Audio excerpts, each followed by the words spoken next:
This is Lyn Pollard. I'm a parent contributor for the National Center for Learning Disabilities, and I write a blog series called Everyday Decisions for the LD Insights blog.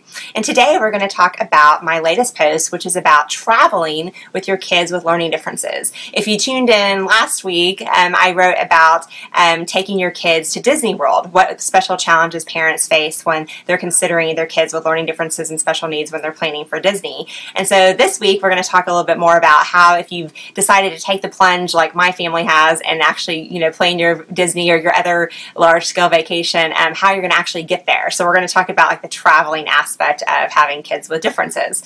So I shared a little bit in the blog post today about some of the challenges with our family specifically, but a couple of things I wanted to expand on was, first of all, I just talked a little bit about in the blog post about my daughter who has dyslexia and ADHD, and she also has dysgraphia and dyscalculia and some other language-based learning differences.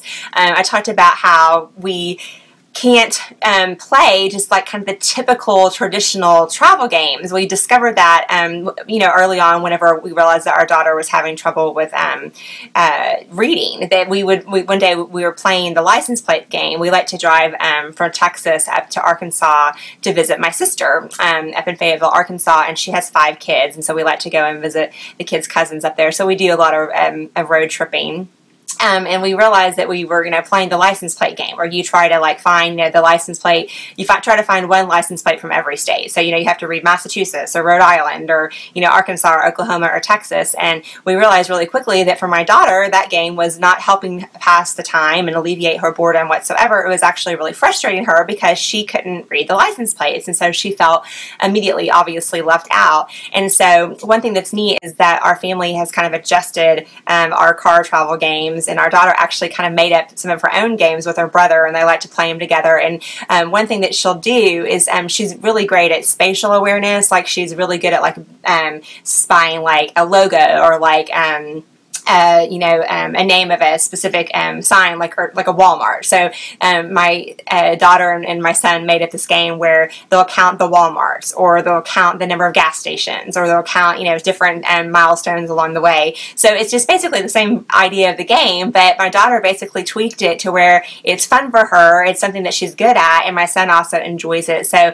that's kind of a good example of not only did we alter kind of just the traditional maybe way of passing time in the car, but my daughter actually participated in coming up with her own, alternative that fit the way that she can enjoy and the way that she learns and is able to participate, in those types of activities to pass time in the car. So that's one thing I wanted to share. And then the other thing I wanted to mention is I talk about this a little bit in today's post, but this is something that's really, I think, important to bring up again, is that, for kids with learning differences, require extra time. It's something that I've heard several places recently, but Dr. Sally Shaywitz mentions it in the Big Picture film, The Big Picture, Rethinking Dyslexia. She mentions that, something that dyslexics face is that they're robbed of time.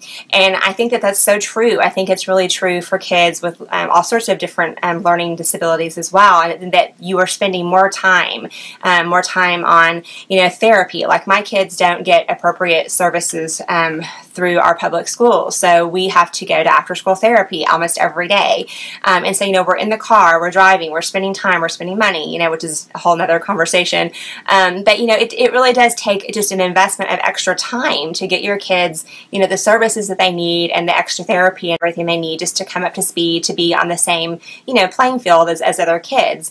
And so one thing I wanted to mention is I really have learned lately how to really use time in the car, and traveling is a great way to tie this in. We travel a lot to therapy in different places, screen time, downtime, and I've really learned that, that time is really valuable for my kids. So investing in an iPad or a mobile device of some sort, downloading apps and games that are things that their therapist has recommended, things that can help extend their speech skills or their occupational therapy skills while, they're having that downtime. And then also audiobooks. My daughter recently has gotten engaged with audiobooks, and it's just changed our world. And so now, in the car, instead of Angry Birds or Minecraft, we don't always, focus on educational things, but we try to take advantage of this extra time that we have, downtime, to really extend and enhance what it is that they're doing in their therapeutic settings as much as possible, So I think that just pointing out that, when you're traveling, and I mentioned that, kids are going to miss therapy and miss,